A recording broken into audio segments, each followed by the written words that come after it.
of paying a management company to oversee food service when we could hire a joint nutritionist with surrounding school systems and utilize joint purchasing? Ooh, good question. I probably don't have enough information to answer that for Greater Clark, but before I retired from New Albany, Floyd County, we looked at that, and we found that it wasn't feasible at the time to outsource our food services. That was at that time. I think that was 4 years ago.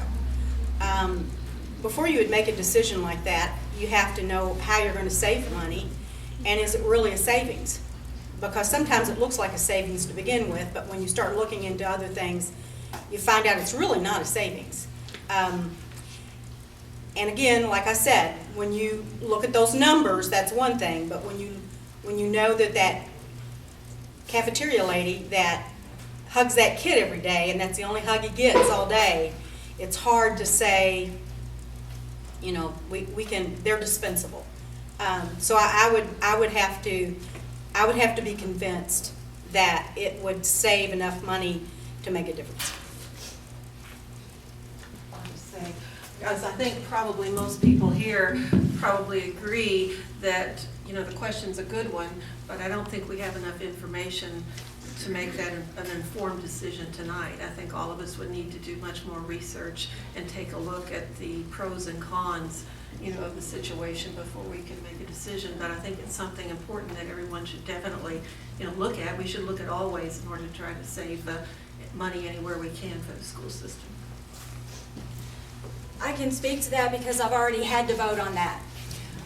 In the previous administration, it was recommended that we completely outsource our cafeteria workers, our food services division, and we made it very clear, I think it was a 7-0 vote, that we were not willing to send our employees out to be managed under any other company except for Greater Clark County Schools.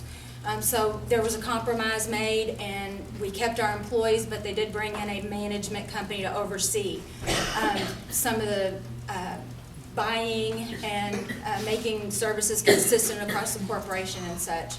I will tell you that conversation has already occurred with Dr. Mellon and our CFO, Tom Dykle, and that contract is going to be coming up, and that is something that's going to be looked at very hard. Thank you. I can say that I'm totally against outsourcing any of our other departments, the maintenance personnel, the cafeteria personnel, and our bus drivers. I think we have great people working in this county. They need to maintain their jobs. We need local leadership over those departments. So make that vote 8-0, and I vote 1-0. I would just kind of echo what Tony, I don't want to outsource people. I think we kind of came to a mediation there. We're the best of both. We got a good management company that has the bulk buying power that was mentioned earlier. Anything beyond that, I think, would require a lot of study because we don't have that information to go beyond that. But what was studied before comes up annually for a study again to decide if we're going to stay with that company or if we're going to take another route. So without more information, I agree, we couldn't make another decision tonight or really voice a strong opinion without that information. Thank you. Quickly, I agree, no outsourcing. Let's keep it what we're doing. I can only echo what's already been said. I've never been a fan about outsourcing, especially if you have an organization in-house or sharing between school corporations can accomplish that in a much better fashion. I would agree. I do not vote for outsourcing. When the bridges are built and complete, will our schools in Greater Clark be ready to accommodate the influx of new families? We'll all be dead. How will we know?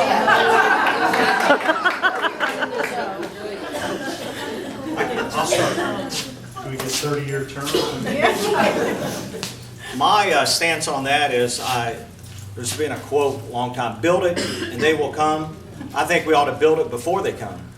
I think when we look at our schools, our transportation, the infrastructure, the county government, it's going to come. And let's have everything prepared. Let's don't put students in a portable, in a trailer to have a classroom. And we still have that, I think, at Pleasant Ridge in Charlestown, you know. So let's build it before they come. Let's have everything ready, because it's coming, and that's what I think. We have already made a few provisions. For example, at Charlestown High School, beautiful new building from which I graduated in 1986, and I can tell you it was nothing then like it is today. It's a very, very proud building for our students to attend. Top of the state-of-the-art facility, great technology, great media center. We built that in expectation of growth. It will hold 1,200 students. We currently have 800 in the building. So there has been some forethought, and again, I'm going to go back to our strategic plan. One of the 4 aspects of that plan is our buildings and our technology, and we will be addressing that vision for the future and how we're going to prepare for that influx of new taxpayers. What some people don't understand about the different budgets for a school corporation is you've got a capital projects budget and you've got a general fund budget besides debt service and some others. And capital projects, you can only do certain things out of that, like build, repair, buy technology, and then you've got the general fund that pays the salary.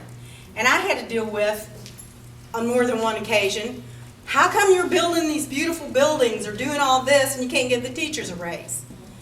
Well, that's a good question. We should be able to do both, but they're totally separate funds, and you on occasion you commingle, but that's very narrow. But you can't commingle those funds. Certainly, the school buildings, we need to. I'm sure there's been a study done recently about the needs of the improvements for the school corporation. So I would certainly follow that. If my math is correct, I believe Charlestown Middle School and River Valley Middle School are both 35 years old. And I know Parkview is older than that. And even with the new renovations that's being done in Jeffersonville High School and Charlestown High School, it certainly needs to be revamped. It needs to be enlarged for that flow that's coming to the bridge. We need to be looking at that seriously. When I retired at the paper, I had all this stuff in my office, 30-something years of stuff, and I had to throw it all away, and I found literally dozens of strategic plans from all kinds of local governments and this, that, and the other thing. I applaud the effort, and I believe it's a sincere effort, and there's some good people involved.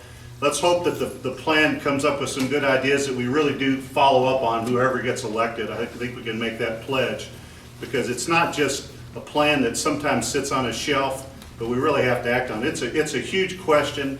We don't know what growth will all bring. It's going to be great, but we've got to be ready for it. Well, as they said, we do need to improve our buildings, we do need to do things, but it takes money.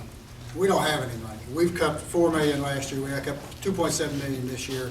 It's going to take a lot of work to figure out how to do this. If the state would release a little bit of that $2 billion, we might have a little bit more to work with.